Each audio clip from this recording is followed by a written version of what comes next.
And we're back. It's been a while. It's been a while, Joe. I didn't recognise you for a minute then. Yeah, it's been a while, Sam, but no, happy to be back. And like you said, well, we'll get into it, but yeah, an exciting card to talk about. Yeah, we had to come back for this one. We should have come back for Aspinall, really, last month, but couldn't quite fit it in. But this Madison Square Garden, UFC 322. It is a banger. I'm looking forward to this one. Actually, properly for the first time in a while, like top to bottom. Really looking forward to this card this weekend, and actually got back into some of the stuff like around some stuff. I'm turning up a little bit for the fights, or we were just discussing off camera there. I'm turning up on a Sunday, just kind of fast forwarding, watching a few. I've lagged a little bit in the last couple of months without doing the show, but this one I've been proper up for it this week. How are you feeling about UFC 322? We've got Maddalena, Makhachev. Double champ status or two weight division status these days for Makhachev. Weili Zhang looking to do the same in the co-main event against Valentina Shevchenko, and we've got this welterweight kind of tournament playing out underneath. Sean Brady, Michael Moraes, Leon Edwards, Carlos Prates as well. We've got Ian Gary in action next week as well. So the 170 division is red hot at the minute, and this card is kind of shouldering the brunt of that. Yeah, really excited. Like you said, the main card itself, every fight I've got a bit of vested interest in. Which for the last year, I think that's a very rare occasion. Probably since the UK, Sam, since we were celebrating in the UK, me and you were on the pints with Leon, and that were a while ago. And then there's been a few good ones. Obviously, I'm always excited to watch Tom Aspinall and all that, but yeah, no, a full-bodied card, I'd call it, has for me not happened in a while, and I'm I'm really excited. Same as you, really excited. Been watching all my videos, been watching all the build up on UFC, all the different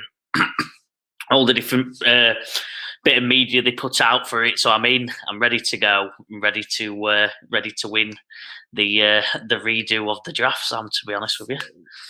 Yeah, so bring back our draft system for this one. And I've actually been looking at it this week and doing some of my other stuff on this card. And actually, a lot of them are quite hard to call as well. There's some real kind of, don't know necessarily call them 50-50s, but there's like real intrigue in them when you look at obviously that main event and the unknowns of Makhachev coming up. We've got the unknown of Weili coming up. We've got Morales unbeaten, but coming in against Sean Brady, who's looked excellent of late. We've got Prates, who stepped up once to face Ian Gary in a main event, came short, but at 5 rounds, took it at short notice. Leon Edwards, you mentioned pints. He's fought his last two, like he's had a few pints, Leon, but finally, a striker for Leon Edwards to fight. So that's an intriguing one. We've got Benoit Saint Denis making a quick turnaround from Paris, where he demolished Maurizio Ruffi to face Dariush, who's that little second wind of his own. We've got Nickal, lost last time out. Rodolfo Viera, he's facing two great grapplers there. We've got Kopolov Rodriguez in there, and that's getting then deep into the prelims. So for me, real exciting card this one. Just a shame that we lost the Cody Haddon Malcolm Wellmaker fight last night. Haddon apparently breaking his foot. Wellmaker still fights against Ethan Ewing. So that was a bit of a shame that one dropped out. Two good prospects going head to head. But we will get it on. Can I get a nice early ruling, Sam? You can disagree with me. Can we scratch that fight for the draft? Because I'd be mind blown if Wellmaker does not win this one. So are we allowed to do a scrap? We've never done that before, but they have drafted. They've given him a win for turning up on fight night. You can never say that in UFC, but this is it.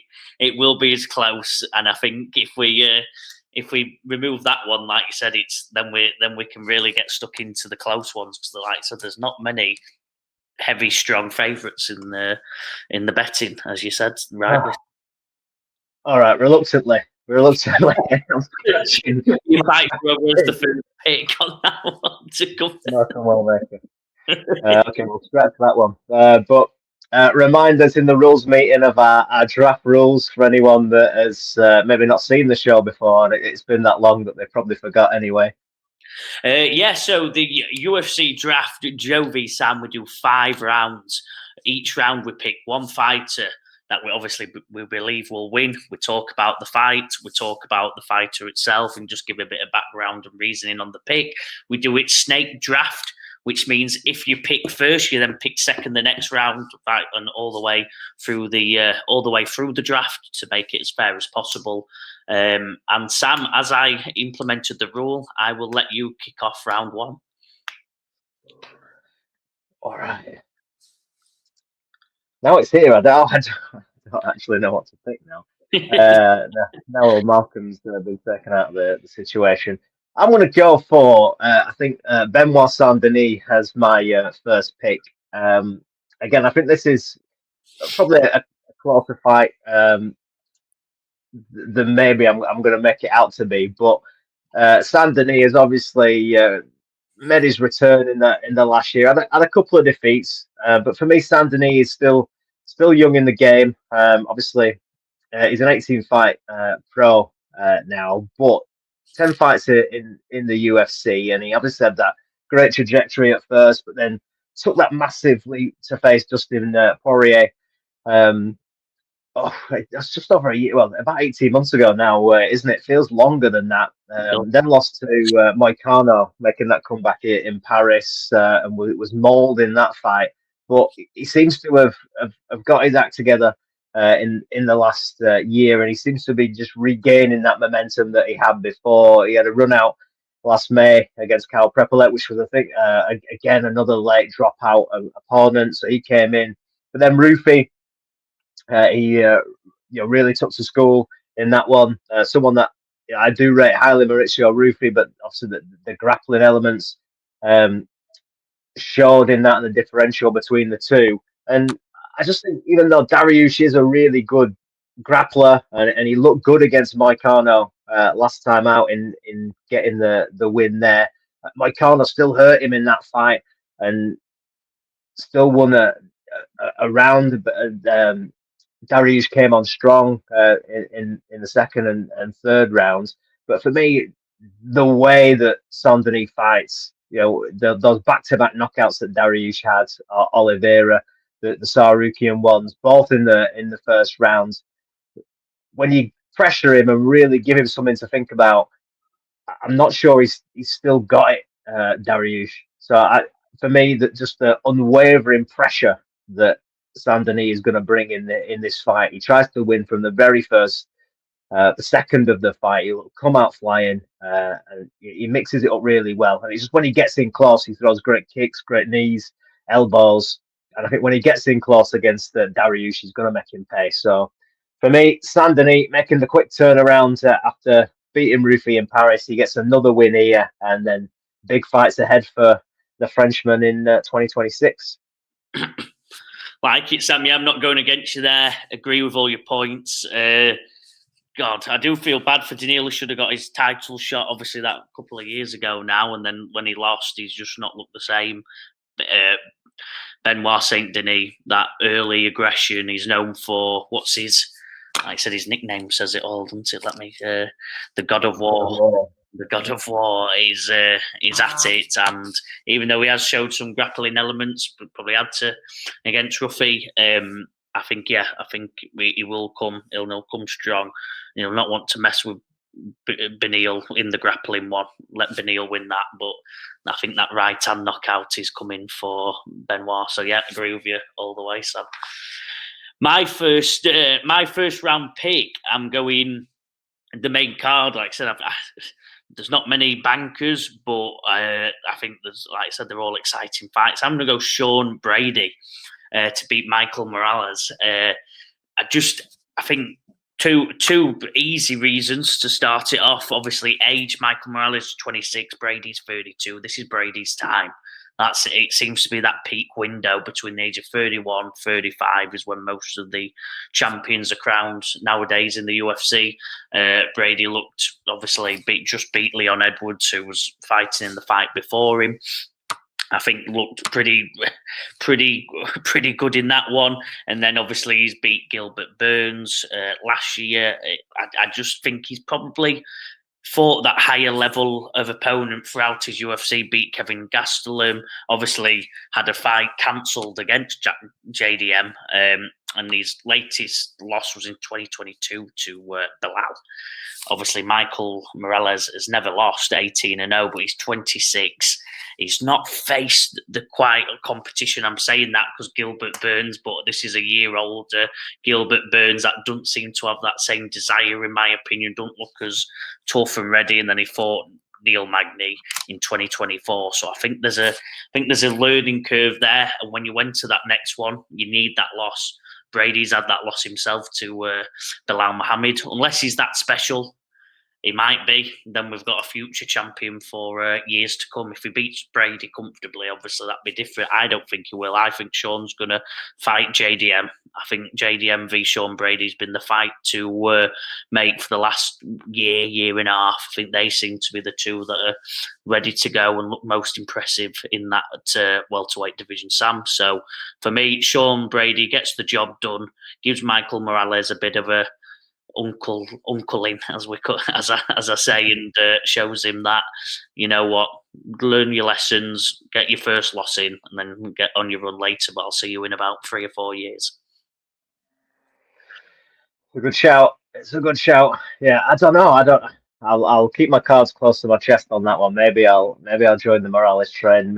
Maybe I won't. But yeah, it's an intriguing fight. You just don't necessarily the two styles, but we've not really seen Morales up against the style of Brady. And we know obviously how he's won his last few. So yeah, I'll wait on that one. I'll go. It's back to me, Sam, I believe.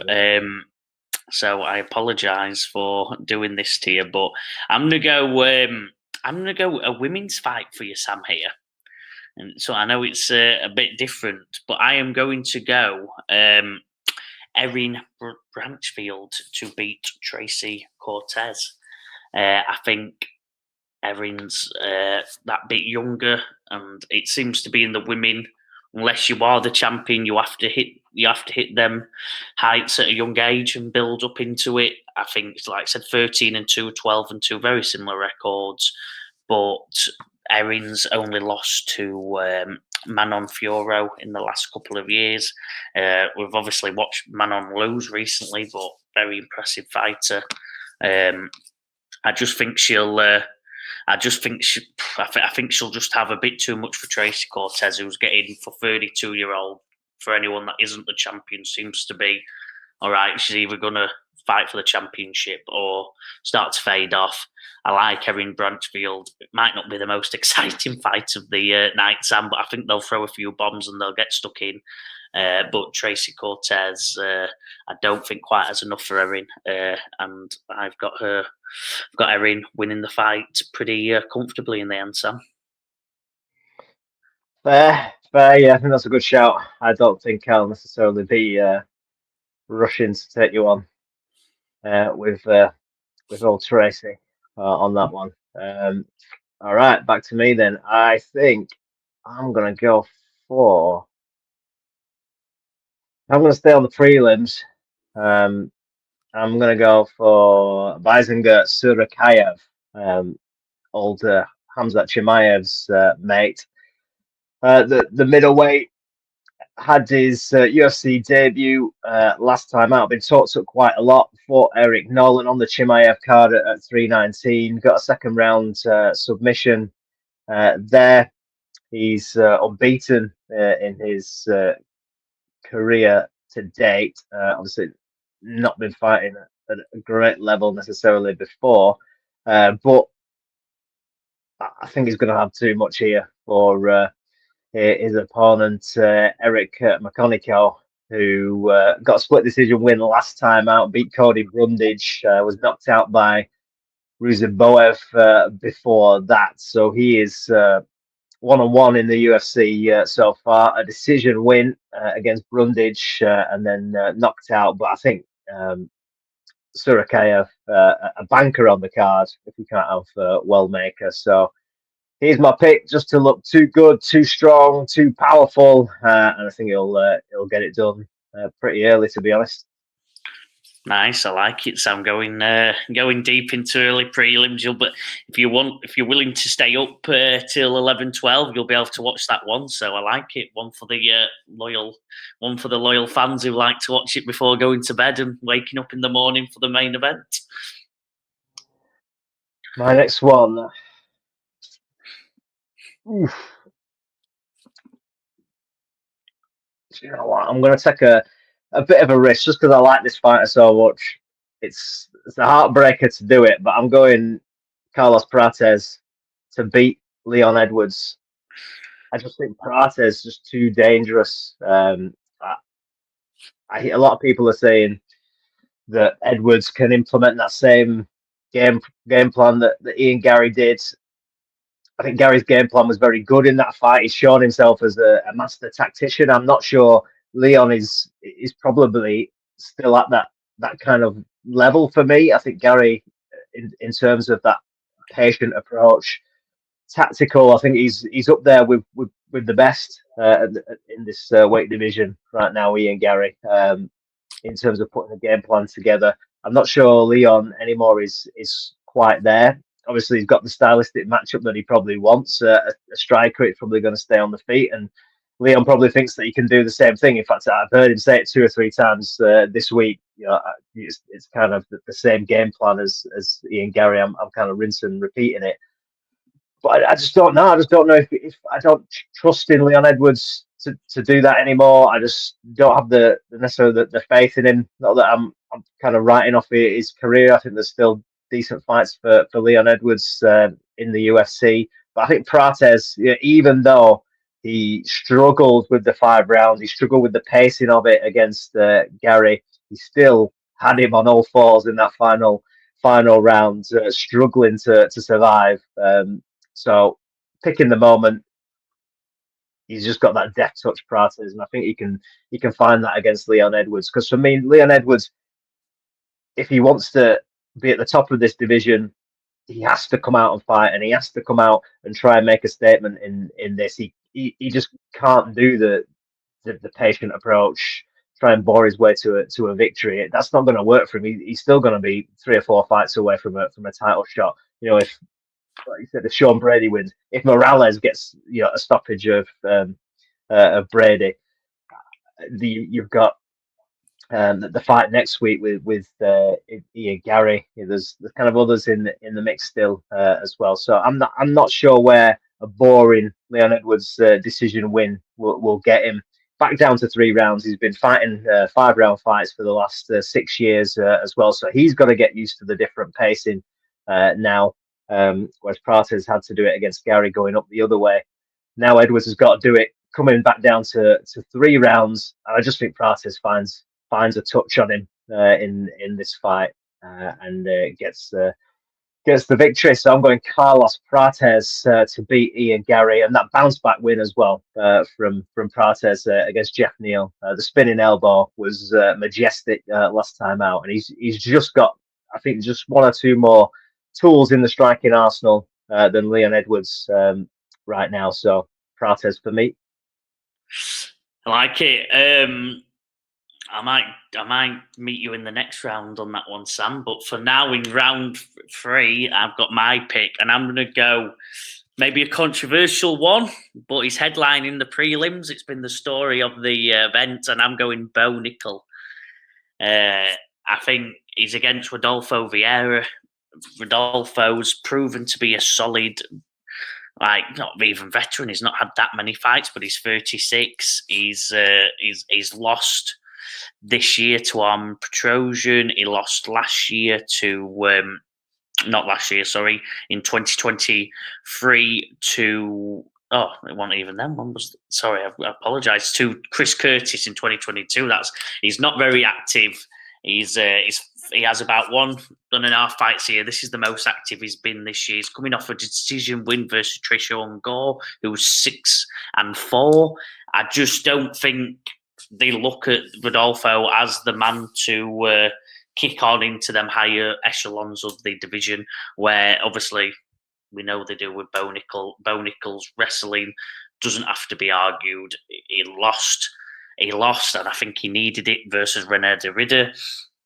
I had Rene to go up and fight for a title. Obviously, then he's lost, and my argument's not as strong as I was hoping it would be. Saying, well, he's lost to a future title holder of the UFC, but he had obviously, I think he just had a really bad day at the office against Brendan Allen, Rene de Ridder. But I think Bo's needed this. He needed a bit of humbling. He was talking very daft before the loss. I think he sounds more mature. Sounds like he's ready. I think sometimes, unless you're that special, you need that loss to understand the game. UFC is MMA in this year it's at an extremely high level. There's not just one type like Bo Nickal, a wrestler. You've got to have the well-roundedness. I think that got shown to him by Rene de Ridder. And I think Rodolfo's not going to have enough for him. He's 36. Bo's taller. Obviously, they weigh the same, but I imagine on fight night they won't weigh the same. Bo's 29, still got a couple of years now to get to that upper echelon. Learned his lesson. I've got Bo Nickal all day long, Sam. Ooh, all day long. That's a big statement. I don't know. Before Rene de Ridder lost, would you have said all day long? I think most people would do in this fight. But I think most people had Rene. They were quite shocked by the Brendan Allen one, but I get your opinion. But I don't. I think Rene losing to Brendan Allen the way he did probably hurt Bo Nickal's stock and reflection. Yeah, true. Yeah, I probably fancy Nickal to get it done. I would say, obviously, two good grapplers from different disciplines. Probably going to play out on the feet, and I think before that Ridder fight, Nickal had shown better stand up, so I think he probably gets it done. But I don't know how confident I'd be, and I don't know. I think that's an intriguing fight on this card. So yeah, one I'll stay away from. But you're on the Nickal train. It's me to go again. Well, I've got two options, Sam, because I want to stay in the main card. I want to do the main event, so I'll normally leave them till round 5, and you get first pick on that. So I'm not gonna thing there, but I've got two. I want to go against you and pick Leon, but I think I've got to be smart, and I'm gonna pick Weili Zhang. Oh. I think Weili at this point, even though she's only a year younger, I think she's looked a lot more impressive. I think Weili's hit her peak probably last year. I think Valentina's were about 4 or 5 years ago. Now she's not looked as impressive. Valentina just seems to be like a savvy veteran that in a division that doesn't have many top end fighters, and she just keeps finding ways to win. She'll wrestle a lot more now. She didn't have that one kick famously against Jessica Eye, one punch knockout where she takes them apart like she used to. She seems to just be getting the wins and just keeping that ball rolling. Maybe she needed to get motivated, like an amazing fight against Weili, but I think Weili's performances and opponents have been much more high level. She obviously beat Tatiana Suarez, who everyone had been a near guaranteed champion, still probably will be a champion in her career. She beat Yang Xiaonan, who's a very good fighter. If you watch her, not as great at grappling, but still an extremely good stand-up fighter that has more heart in her than most that even Valentina's faced. I'm just not too impressed with Valentina. She beat Manon Fiorot, but like you said, I think just finds ways to win now. Beat Grasso, had this back and forth with Grasso where she lost and won, and I don't know. I'm not too convinced about late stage Valentina.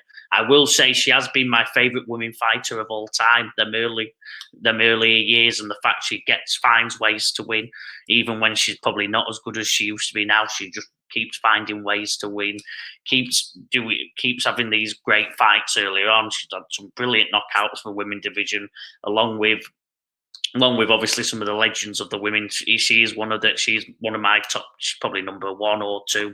It's hard to look past Amanda, but I'd have Valentina right there or higher for all time women's rankings. But I think Weili's coming for her, and I think Weili's more ready, more fit, more. Well, I can't say strong, but I think more just athletic at this point in their careers than Valentina is, and good luck beating Weili on a stand up or a wrestle. She's just as well rounded as Valentina, and I think she'll just get the win here, Sam. So I've got to go Weili Zhang to beat Valentina Shevchenko, even though I love Valentina and a legend of the women's MMA. Yeah, I'm with you. I Weili all day for me. I think of the we've got 2 on this card going up in weight, but of the matchups, I think that at this stage, Zhang is the one for me where going up in weight, I think is actually a benefit in this fight.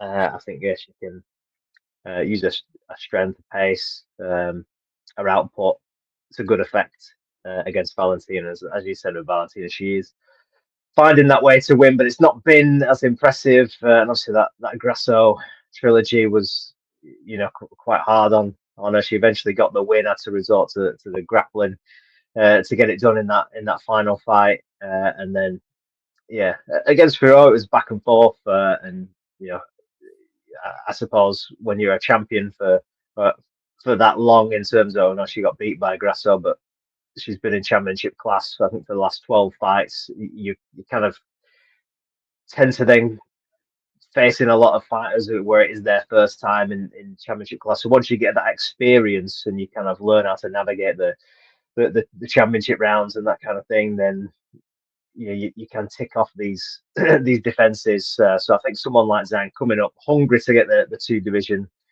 status will be a big problem for us. So yeah, I'm with you on Zhang, to be honest. Yeah. Back to you, Sam. Round 4. I'm going to spoil your party because I know which way you were going to go for the main event, based on what you were saying, or I think I do anyway. So I'm also that way. So I'm going to go for Jack Della Maddalena to beat and still against Islam Makhachev this weekend. The performance against Beneil was fantastic, strong in terms of his grappling defense. Not that he had to use it in the early stages of the fight. Obviously, a fantastic boxer, stand-up fighter. That jab is fantastic.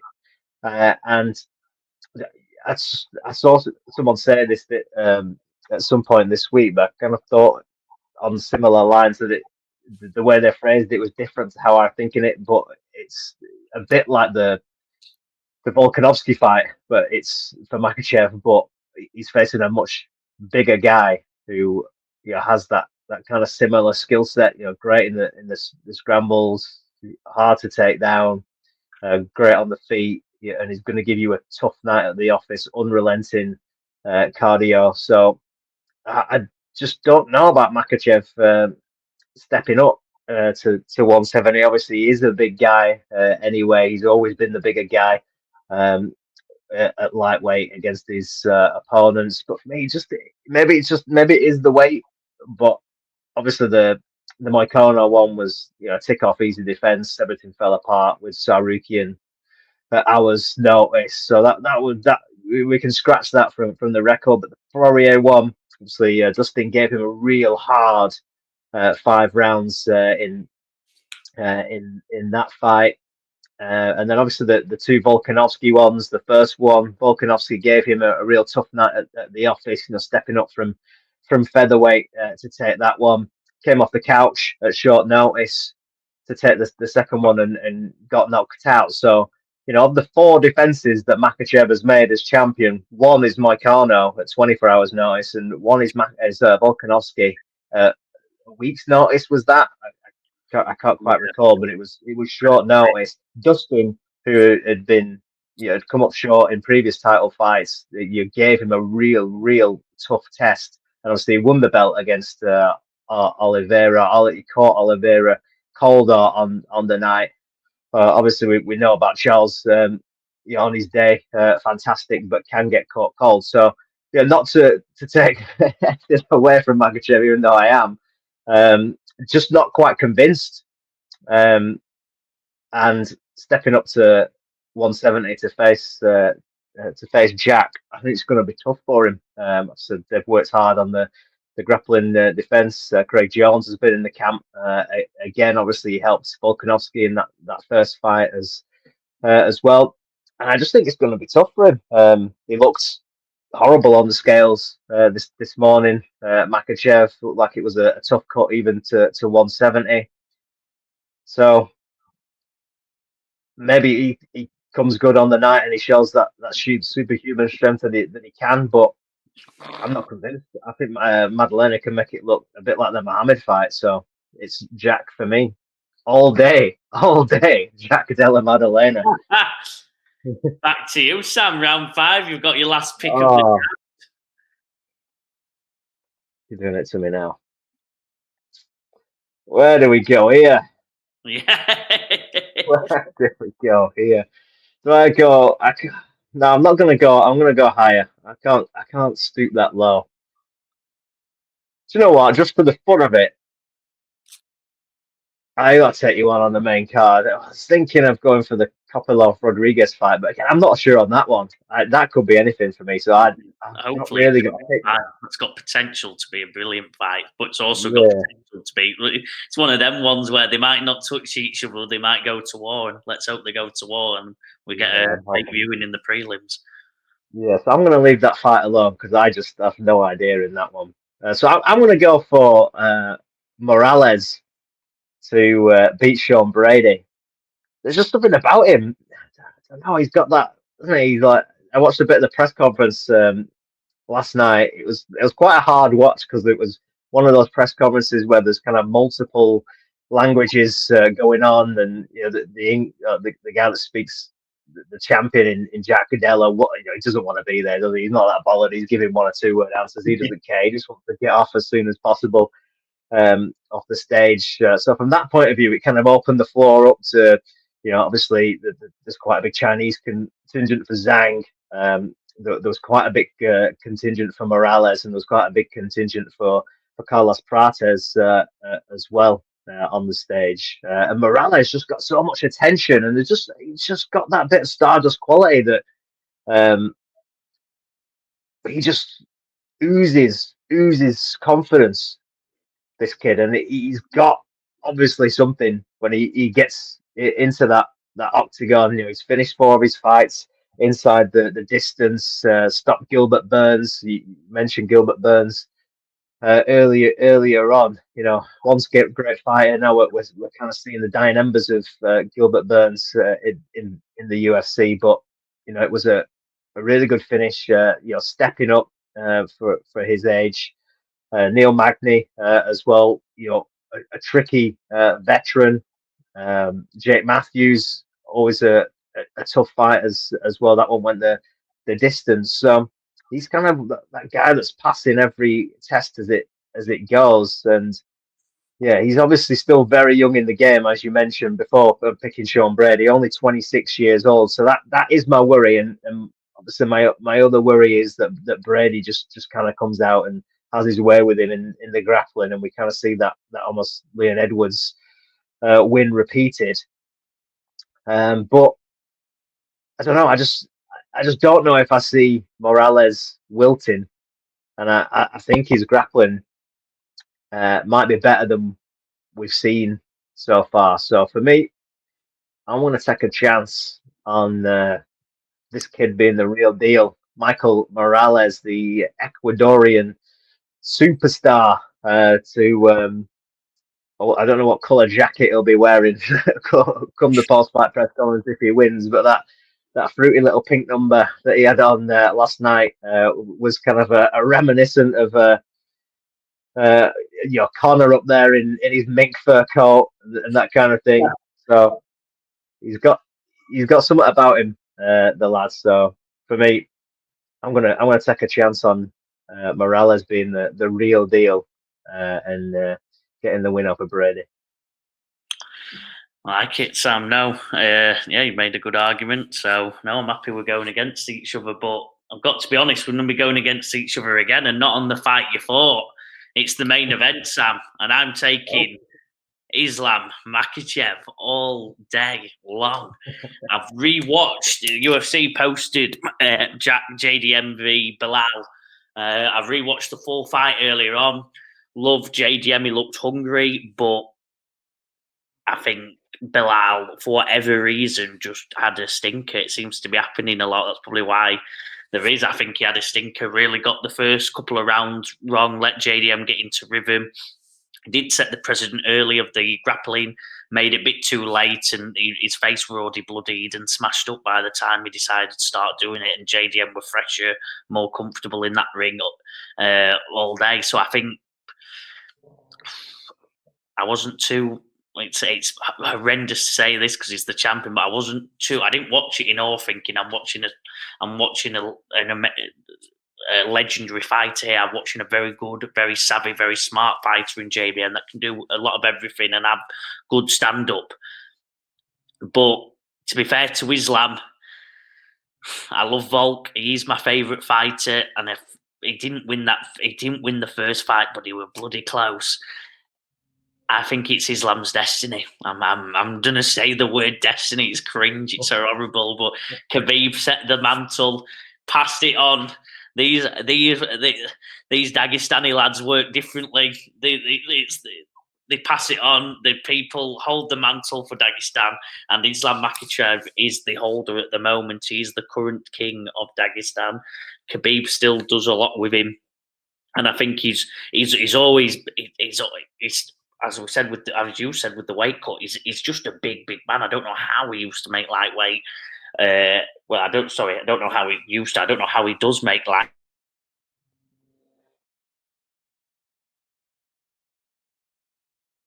He should do. But I think Islam wins this. I think his grappling's better than Belal's. Belal used to tell stories of him going to Dagestan and getting mauled by these Dagestanis. Islam's the better version of Belal, and he won't. And Islam's been there, done it at the top table for many years now. Like I said, he's the prodigal, and say that's an awful attempt at saying prodigal son of Khabib. Obviously, a prodigal brother, I'd say, of Khabib. I think he wins this, and I think he becomes the double champ and does what his mentor and close friend didn't do to keep the history books going for the great nation of Dagestan and their MMA history, Sam. So Islam all day long. Love his stand-ups improved every year. He needs to go back to his roots and wrestle JDM from the start, then open up the stand-up. But if he does, Islam's winning this, Sam. Islam, I'm going against you. You read me wrong. Islam is winning this. I was convinced you from the start you were going for Islam. You're being honest. Yeah. From the start. From the start, it would have been your pick. After I watched the fight this morning, I watched JDM's fight this morning, and it was impressive. Don't get me wrong, but I don't think I saw a 5-6 time defensive champion in there, and Belal had a shock of that first 2 or 3 rounds. He just looked off, a bit like Leon did when he fought Belal. He just off. So no, I'm taking JDM. I'm taking Islam after watching that. JDM, brilliant fighter. Happy he got to become champion. Nothing against him. But Islam's the Dagestani prince, and he's time to become the king by doing something that Khabib never did. We shall see. Joe going for Islam Makhachev to get it done. I'm sticking with the Aussie grit, Jack Della, to get it done. Although I've been watching Jack's stuff on YouTube this week, his behind the scenes stuff, and yeah, those boys are very, very relaxed. Very relaxed. I don't even seen any of it, but Jesus, yeah, but yeah, I'm sticking with the main man, Jack Della, to get it done against Islam. I just think he's going to be too strong on the night. Let's recap our teams then from this draft. Go on, Joe. You give us your famous 5. So round one, hopefully a bank. I've gone Sean Brady. Sam's gone against me later, but I've gone Sean Brady in my round one. Round two, I went Erin Blanchfield. Round three, I went Bo Nickal to get his revenge at the top of that prelims. So we can all watch Bo get a win there. I've got Weili Zhang to get double champ status. And then I've also, is she double champ? Sorry, I know Islam had to give it up. Has Weili had to give it up, or is it a double champ fight? Yes, yeah, there was a fight the other weekend for the vacant belt. Yeah, so she had to give it up. So sorry, double champ. Sorry, 2-time different weight class champion. I've described that awfully, and then same with Islam. I think it's going to be a night of history, and I'm really excited. My team to go against Joe, I opened up with the God of War, Benoit Saint Denis. After that demolition in Paris, he is storming into New York to take out Beneil, Dariush. Banzako Surakayev was my second pick. Hamzat's mate, making his second appearance in the UFC. I think going to get better after that first outing where he got the win in the second round. I'm going for the nightmare, Carlos Prates, or Prates if you're an Ian Gary, Ariel Hawani guy, to get it done against Leon Edwards, and unfortunately, knock Leon Edwards out. I'm big in on Prates. Sorry, Leon. Going for Jack Della Maddalena and still the welterweight champion of the world. And then to go against Joe, I'm going for Michael Morales to become the UFC's new big South American star, the Ecuadorian, to get the win against Brady. So there we go. Two teams are locked for this draft, and to be honest, I have no idea whatsoever how that is going to go. Normally, I'm thinking like two or three bankers, but all those could go either way.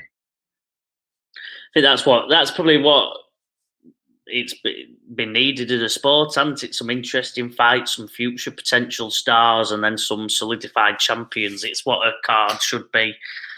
So I think that's why everyone's probably more up for it, Sam. There's a bit of everything, and there's not just a waste of 5 fights watching someone who should win easily, or I guess sometimes get upset, and then they lose all the hype. So I think it's what it needs. Good card, good fights.